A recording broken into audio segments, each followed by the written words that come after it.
Hi tears, இன்றைக்கி நம்ம என்ன பார்க்க போகிறோம் அப்படின்னா நண்டு கிரேவி தாங்க. நான் சண்டே சொல்லியிருந்தேன்ல நண்டு கிரேவி எப்படி வைக்கிறேன்னு சொல்கிறேன்னு, அதை தாங்க இன்றைக்கி வீடியோவாக போட்டிருக்கேன். நண்டை ஒரு 1/2 கிலோ அளவுக்கு வாங்கி அதை நல்லா கழுவி வச்சுருக்கேங்க. நீங்களும் ஃபஸ்ட்டு நண்டை கழுவி வச்சுக்கோங்க. அந்த கிரேவிக்கு ஃபஸ்ட்டு என்ன பண்ணுறேன் அப்படின்னா, தேங்காய் சில்லையும் பெருஞ்சீரகத்தையும் மிக்சியில் ஒரு அடி அடிக்கிறேன். கொஞ்சம் தண்ணி ஊற்றி கொஞ்சம் அரைச்சி வச்சுக்கோங்க. ஏன்னா இதுக்கப்புறம் நம்ம சின்ன வெங்காயமும் வெள்ளைப்பூடும் சேர்க்கணும். பார்த்திங்களா, இந்த அளவுக்கு அரைச்சி வச்சுட்டு இது கூட என்ன செய்கிறோம் அப்படின்னா 10 சின்ன வெங்காயம். பெரிய வெங்காயம் போட்டால் இனிக்குங்க, அதனால் பெரிய வெங்காயம் யூஸ் பண்ணாதீங்க. சின்ன வெங்காயம் ரொம்ப நல்லது. அதனால் ஒரு 10 வெங்காயத்தை எடுத்து அதில் போட்டுட்டு ஒரு 2 பூண்டுங்க இதோடு சேர்த்து, ஏன்னா கொஞ்சம் பூண்டு ஆட் பண்ணால் நல்லதுன்னு சொல்லுவாங்க, அதனால் நான் ஆட் பண்ணுறேங்க. ஆட் பண்ணி முடிச்சுட்டு இப்போ அடுப்பில் சட்டி வச்சாச்சுங்க. கடலெண்ணெய் ஊற்றுறேன். இது கூடயும் கொஞ்சோண்டு பெருஞ்சீரகம், கருவேப்பிலை, ஒரு பல்லாரி. இப்போது பல்லாரி போடலாம் தாளிக்கிறதுக்கு. பல்லாரியை போட்டு கொஞ்சம் நல்லா வேக வைங்க.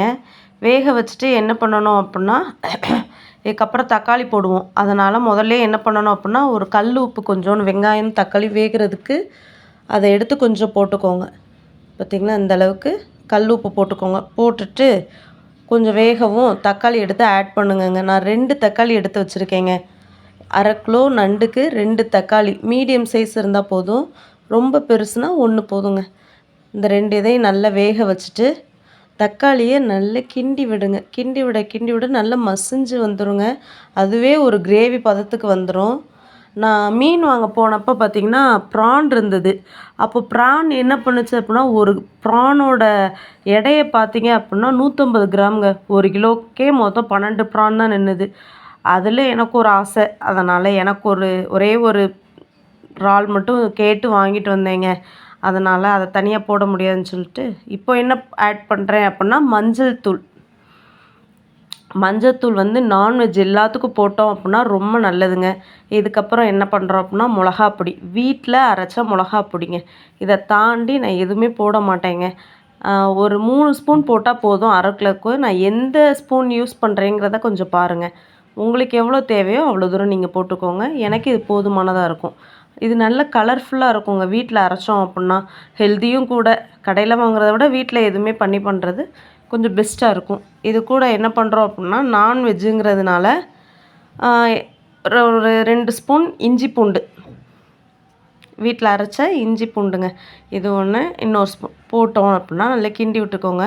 நல்ல கிரேவி பதத்துக்கு வந்துடுங்க. வரவும் என்ன செய்யணும், அந்த ஒத்த ப்ரானு, அது கூட 1/2 கிலோ வாங்கி வச்ச நண்டு எல்லாத்தையும் சேர்த்து ஒரு கிளாஸ் தண்ணி ஊற்றி நல்லா கொஞ்சம் கிரேவி மாதிரி வர்ற அளவுக்கு தண்ணி ஊற்றி வச்சுக்கோங்கங்க.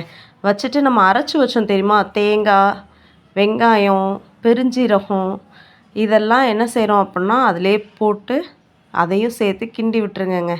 பார்த்திங்களா, அரைச்சி வச்சுருக்கேன்னா இதை அப்படியே உள்ளே போட்டுருங்கங்க. உள்ளே போட்டு நல்லா கிண்டி விடுங்க. கிளறி விட்டதுக்கப்புறம் என்ன பண்ணணும் அப்படின்னா,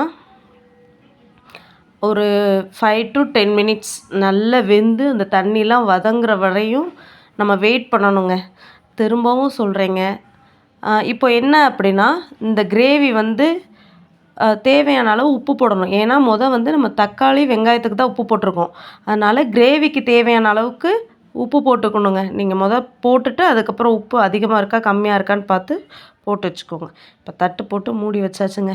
இப்போ எடுத்து பார்த்தோம் அப்படின்னா தண்ணிலாம் வற்றி இந்த பதத்துக்கு வரவும் என்ன பண்ணணும் அப்படின்னா, மிளகுத்தூள், ஏன்னா நண்டு ஸ்மெல் வரக்கூடாது அப்படிங்கிறதுக்காக மிளகுத்தூளை போட்டு நல்லா எடுக்கணுங்க.